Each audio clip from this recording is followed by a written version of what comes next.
आदरणीय श्री तुषार कांत विद्यार्थी जी जो कि डीआईजी महोदय हैं, हमारे बीच में आए। उनके सम्मान में जोरदार तरीके तालियों की गड़गड़ाहट के साथ जब तक वो कुर्सी से ना उठे तब तक आप तालियां बजाते रहें, तालियां बजाते रहें, तालियां बजाते रहें।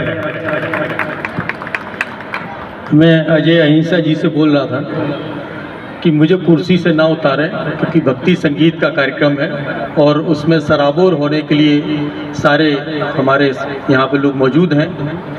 बहरहाल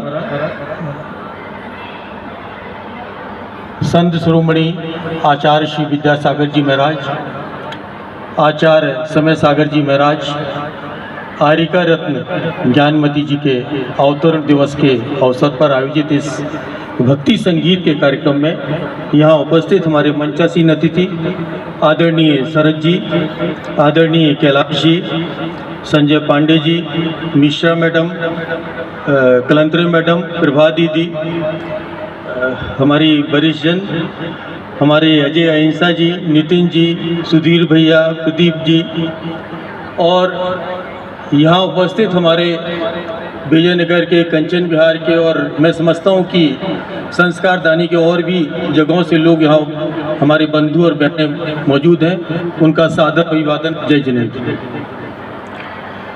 विद्याधर से आचार्य श्री विद्यासागर के सफ़र में 78 वर्षों के सफ़र में, इसमें से हम 8-10 साल यदि माइनस भी कर दें, क्योंकि लगभग 9-10 वर्ष की उम्र से आचार्य श्री का चिंतन मनन प्रारंभ हो गया था। लगातार आध्यात्म की ओर उन्मुख होते चले गए और उसके बाद उन्होंने पूरे हिंदुस्तान को, पूरे विश्व पटल को आलोकित किया। दक्षिण भारत के कर्नाटक जैसे कन्नड़ भाषी क्षेत्र से आप आए और उसके बाद पूरे देश को उन्होंने अपने आंचल में समेट लिया, सबके आराध्य हो गए। हमारे सम्यक दर्शन, सम्यक ज्ञान, सम्यक आचरण की त्रिवेणी आचार्य श्री विद्यासागर जी थे। सम्यक दर्शन, धर्म का जानना, वही सत्य, अहिंसा, अपरिग्रह, इसको कैसे हम अपने जीवन में उतार सकते हैं। हमारा ये जो पूरा समाज है, हमारे जो लोग हैं, कैसे उन्होंने सम्यक ज्ञान को और आगे बढ़ाया और उसके बाद आपका सम्यक चरित्र, जिसमें उनको लगातार धर्म को विस्तार दिया। और ये सब जो हम देख रहे हैं अपने हिंदुस्तान में, जो चीज़ें हमारे संस्कार हैं, जो हमारी प्राचीन सिमर संस्कृति से लगातार हम लोग लेते आ रहे हैं, उसी का परिणाम है कि हमारे हिंदुस्तान में चाहे कितनी भी कैसी भी स्थितियां हो जाएं, लेकिन हमारे संतों के कारण वहाँ पर कहीं ना कहीं एक स्थिरता, एक स्टेबिलिटी है। यदि हम अपने विश्व पटल की बात करें, विशेष तौर पे नेबरिंग कंट्रीज़ की बात करें, पड़ोसी देशों की बात करें, तो आप पाएंगे कि चाहे पाकिस्तान की बात कर लें, हम श्रीलंका की बात कर लें, हम भूटान की बात कर लें, नेपाल की बात कर लें, बर्मा की बात कर लें, आप देखते होंगे कि हमारे उनकी डे टू डे वर्किंग में कभी भी अराजकता की स्थिति पैदा हो जाती है। बांग्लादेश से शेख हसीना प्राइम मिनिस्टर के घर पर अटैक हो जाता है, फोर्सेस घुस जाती हैं और वो उनको भाग कहीं और जाना पड़ता है। पाकिस्तान में जो इलेक्टेड गवर्नमेंट होती है, कभी भी उसको डिमोलिश कर दिया जाता है, ख़त्म कर दिया जाता है। तो ये सारी चीज़ें कहीं ना कहीं जो हमारी हिंदुस्तान की प्राचीन सिमर संस्कृति है, उसी का प्रभाव है कि आप सोच सकते हैं कि हिंदुस्तान में कहीं भी किसी तरह का इस तरह का रिवोल्ट हो जाए, कोई हमारे यहाँ आपके सिस्टम को कैप्चर कर ले, आपके सिस्टम को अपदस्थ कर दे, ये चीज़ें पॉसिबल ही नहीं है हिंदुस्तान में। हमारा अपना खुद का बहुत स्ट्रॉन्ग इंटरनल सिक्योरिटी सिस्टम है। हमारी जो वर्किंग है उसमें आप देखते होंगे लोकल लेवल पे हमारी पूरी सिक्योरिटी को लेके और तमाम सारी अवैधानिक गतिविधियों को रोकने के लिए, वायलेंस को रोकने, क्राइम को रोकने के लिए हमारी पुलिस फोर्सेस हैं। बॉर्डर की सुरक्षा के लिए हमारी बीएसएफ काम करती है, हिमालयाज़ की सुरक्षा के लिए हमारी आईटीबीपी काम करती है, रेलवे की सुरक्षा के लिए हमारी रेलवे पुलिस है, आरपीएफ है, वहाँ पर वो काम करती है। हमारे एयरपोर्ट्स हैं, इंडस्ट्रियल सेक्टर्स हैं, इनकी सुरक्षा के लिए सीआईएसएफ तैनात है। मतलब हमारी वर्किंग में आर्मी का इन्वॉल्वमेंट ही नहीं है। और ये सारे फोर्सेस में काम करने वाले लोग हमारे डिफरेंट रीजन्स के डिफरेंट टीचर्स के लोग हैं, और उनमें कभी भी किसी भी तरह की रिवोल्ट की बात नहीं आती, क्योंकि कहीं ना कहीं हमारे मन में वो संस्कार है कि हमको समाज को, इस लोकतांत्रिक व्यवस्था को बरकरार रखना और मजबूत करने के लिए काम करना है।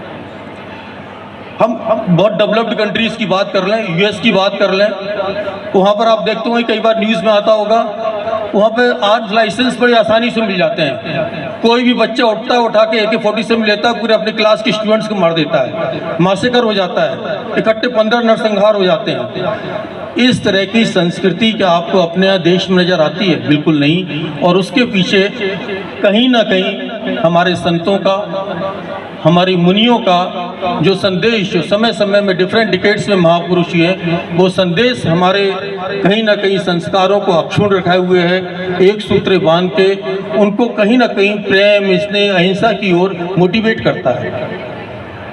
मैं कई जिलों में एसपी रहा, नीमच, मंदसौर, सिंगरौली। आपको मालूम होगा, मैं इस चीज़ का जिक्र हमेशा करता हूँ, हमारा हैबिचुअल ऑफेंडर्स होते हैं, हिस्ट्री सीटर्स होते हैं, जिनके बहुत सारे क्रिमिनल रिकॉर्ड्स हुआ करते हैं। और कहीं ना कहीं जब हम उस प्रॉपर्टी ऑफेंडर्स की लिस्ट जो होती है, माफियाज़ की जो लिस्ट होती है, हर थाने में डिस्प्ले होती है, वो उसको डिस्प्ले करते हैं कि ये हमारे सूचीबद्ध गुंडे हैं, सूचीबद्ध बदमाश हैं। और ये सौभाग्य है कि आज तक तमाम जिलों में एसपी रहते हुए मेरे को कहीं भी जैन समाज के एक भी युवक का नाम कहीं अंकित नहीं हुआ। ये हमारे लिए गौरव की बात, और कहीं ना कहीं हमारे संस्कार इसके पीछे हैं, हमारी मुनियों का तप है, उनका संदेश है, जिसको हम सब लोग अपने जीवन में अनुसरण करते चले आ रहे हैं। और उसके कारण वो सारी चीज़ें कहीं ना कहीं हमको उस अनुशासन से, उस संयम से और उस बेहतर करने के उद्देश्य से कहीं ना कहीं प्रेरित करती हैं। अभी चूँकि संजय कटंगा जी का मैं नाम स्मरण करने से वंचित रह गया, क्योंकि सामने बैठे हुए थे। संजय भाई लगातार सामाजिक कार्यक्रमों में बढ़ चढ़ कर हिस्सा लेते हैं और अपना बड़ा कंट्रीब्यूशन इनका है। इन्होंने एक वरिष्ठ नागरिकों के लिए एक आस्था अभियान की बात की थी। तो ये आस्था अभियान लगातार, जब मैं यहाँ एसपी जबलपुर था तो वहाँ पर मैंने चालू किया था, और उसका उद्देश्य यही था कि ऐसे सारे हमारे वरिष्ठ नागरिक जिनके बच्चे विदेशों में हैं या देश में हैं लेकिन उनके साथ में नहीं है, तो उनकी चिंता हम सब मिलके करें, हमारा प्रशासन चिंता करे, उनको कभी एकाकीपन का एहसास नहीं हो, अकेलेपन का एहसास नहीं हो। और सुरक्षा, समन्वय, सहयोग के नारे के साथ मैं सारे सीनियर सिटीजन्स जितने हैं उनके कभी एनिवर्सरी पर, कभी उनके बर्थडे पर उनका विश करने भी जाते हैं, उनका आशीर्वाद लेते हैं और आशीष भी लेते हैं। क्योंकि अब वो क्रम कहीं ना कहीं हम जिला वाले सभी कॉलोनियों में धीरे धीरे उसको विस्तार दे रहे हैं। अभी सैनिक सोसाइटी में एक कार्यक्रम था, सारे सीनियर सिटीजन्स को हमने उसमें जोड़ लिया, जितने भी 60-70 सीनियर सिटीजन्स थे उनके आपस में ग्रुप्स बना दिए ताकि वो आपस में भी जुड़ सकें और एक प्लेटफॉर्म मिल सके और सारी समस्याओं को उनके स्तर पर भी निदान हो सके। उसके बाद सिविल लाइन्स में इस तरह का ग्रुप बना, और मैं अपेक्षा करता हूँ कि बहुत शीघ्र एक सीनियर सिटीजन्स का कार्यक्रम आप सब लोग यहाँ पर आयोजित करेंगे। और उस कार्यक्रम में मैं तो खैर रहूँगा ही आपका सम्मान करने के लिए, आपका लिए उस कार्यक्रम में जितनी जल्दी आप करेंगे तो कहीं ना कहीं हमारे वरिष्ठों के प्रति उनके अनुभवों का भी हम लाभ लेंगे और उनसे जुड़ के उनके अकेलेपन को भी ख़त्म करने का प्रयास करेंगे। हालांकि इस विजयनगर की सभा में जो यहाँ मौजूद हैं, मुझे एक भी बुजुर्ग और वरिष्ठ नज़र नहीं आ रहा है। सारे के सारे लोग उत्साह और जोश से लवरेज दिख रहे हैं। तो मेरे को लगता है कि आस्था ग्रुप के लिए आप और लेके आना पड़ेगा, क्योंकि यहाँ तो कोई मुझे दिख नहीं रहा, सभी बिल्कुल नौजवान, ऊर्जा, उत्साह से भरपूर दिख रहे हैं। तो हम बहुत शीघ्र आस्था का ग्रुप भी विजयनगर में बनाएंगे और उसमें भी लोगों से जुड़ेंगे।